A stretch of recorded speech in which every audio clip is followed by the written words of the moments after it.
अस्सलाम वालेकुम जी, मैं हूं एडवोकेट शकील सिद्धू। आज मोरखा 31/10/2023 सुप्रीम कोर्ट बार एसोसिएशन के इलेक्शन थे, जिसमें दो बड़े रवायती ग्रुप्स जो हैं वो हमेशा की तरह आमने सामने थे। एक ग्रुप आसमा जहांगीर ग्रुप और दूसरा group Hamid Khan group. Independent group versus professional group में मुकाबला था। मुकाबला बड़ा ही सख्त, बड़ा मज़ेदार था। दोनों ग्रुप्स ने बड़ी मेहनत की। दोनों ग्रुप्स के लीडरान स्टालियंस सारा दिन अपनी पोलिंग स्कीम के तहत, अपनी इलेक्शन स्कीम के तहत अपने वोटर्स को मोटिवेट करते रहे।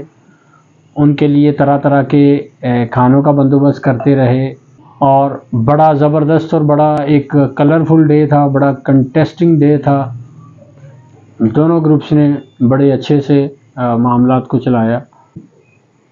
उसके बाद दोनों ग्रुप्स में से फतह जो है